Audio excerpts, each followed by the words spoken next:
Bismillahirrahmanirrahim. Besem Hamasya. Selamat berjumpa kembali dengan saya, channel dari Kodrat Ilahi. Salam sehat selalu, kiranya Tuhan Yesus selalu menjaga dan melindungi kita dalam kesehatan dan memberkati kita dalam apapun. Nah, hari ini saya coba ingin menjawab tentang pertanyaan saudara saya tentang mengenai kekristenan. Ya, silakan. Ya, saya mau bertanya nih Pak tentang ketritunggalan, bahwa dari sudut pandang saudara-saudara kita, di mana ya di penekanan di surat Al-Maidah ya, di surat Al-Maidah, bahwa di sana bagi saudara-saudara kita yang Islam mengatakan bahwa Tuhannya orang Kristen itu 3. Jadi bagaimana menurut Bapak di surat Al-Maidah tersebut? Ya. Pandangan dari Bapak. Terima kasih. Jadi saya akan coba menjawab dengan sudut pandang kekristenan karena memang bertanya tentang kekristenan. Di Ulangan pasal 6 ayat yang keempat mengatakan, dengarlah hai orang Israel, Tuhan itu Allah kita, Tuhan itu Esa. Ya, Sema Israel Adonai Elohemu Sema Adonai Echad. Ya, kata Echad di sini adalah jamak. Ya, terdiri daripada Bapa, Anak dan Roh Kudus. Ya. Jadi kita lihat di dalam kitab Kejadian pasal yang pertama ayat yang pertama. Dikatakan pada mulanya Allah menciptakan bumi dan langit. Ya, Allah yang menciptakan bumi dan langit. Ayat yang kedua, bumi belum berbentuk dan kosong, gelap gulita menutupi samudra raya dan Roh Allah melayang-layang di permukaan air. Ya, dalam konteks bahasa aslinya dikatakan Ruah Elohim Merah Efet, dan Roh Allah mengerami air. Kenapa air dikerami? Karena air adalah sumber daripada penciptaan dan adalah sumber kehidupan manusia. Ya, cakrawala, langit semuanya diciptakan oleh unsur air. Ya, yang dikatakan ya, Ruah Elohim, Roh Allah. Di sana sudah ada Roh Allah. Apa Roh Allah? Ya, Roh yang menghidupkan manusia. Ya, dalam Kejadian pasal yang kedua, Kejadian pasal 2 ayat yang ke-7. Karena itulah Tuhan Allah membentuk manusia itu dari debu dan tanah dan menghembuskan nafas hidup ke dalam hidungnya, dan demikianlah manusia itu makhluk yang hidup, dihembuskan nafas hidup, Ruah Elohim yang masuk ke dalam tubuh manusia sehingga manusia bisa hidup. Apa itu Ruah Elohim? Ada roh yang menghidupkan, ada Roh Allah itu sendiri yang menghidupkan manusia. Ya, kita kembali lagi dalam Kejadian pasal yang pertama ayat yang ketiga. Berfirmanlah Allah, jadilah terang, lalu terang itu jadi. Allah melihat bahwa terang itu baik, lalu dipisahkanlah terang itu dari gelap. Ya, berfirmanlah Allah. Lalu siapa yang menciptakan terang itu? Firman. Dengan firmanlah, berfirmanlah Allah, jadilah terang. Jadi terang itulah yang menciptakan. Ya, begitu juga ada ayat 6, berfirmanlah Allah, jadilah cakrawala. Ayat 9 dikatakan, berfirmanlah Allah, hendaklah segala air di bawah langit dikumpulkan pada suatu tempat. Berfirmanlah Allah. Jadi semua yang menciptakan alam semesta dan manusia itu firman. Ya, di dalam kitab Kejadian, ya, sudah ada Allah dan Roh Allah sendiri yang menghidupkan dan ada firman. Disinilah wujud daripada Esa atau Echad. Ya, dari kata Echad disinilah. Jadi sesuatu sesembahan ya yang memang hidup, dia punya firman, dia punya roh yang menghidupkan.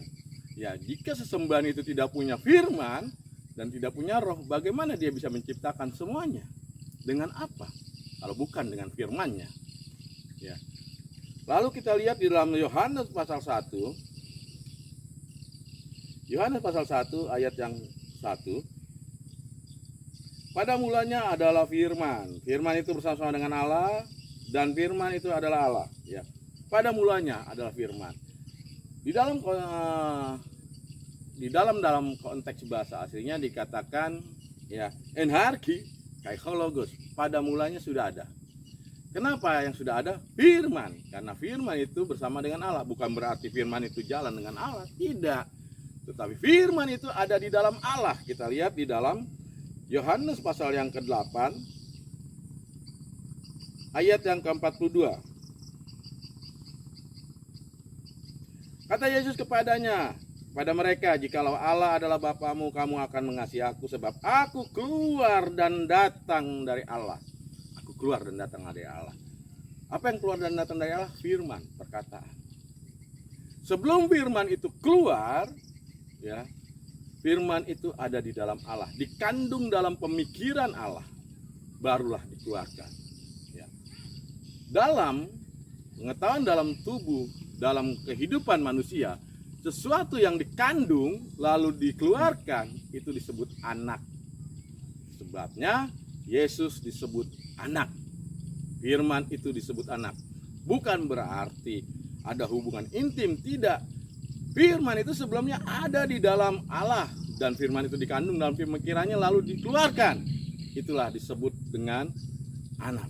Karena firman itu satu, Allah itu satu, itu disebut tunggal. Sebabnya dalam Alkitab dikatakan Yesus itu atau firman itu anak tunggal.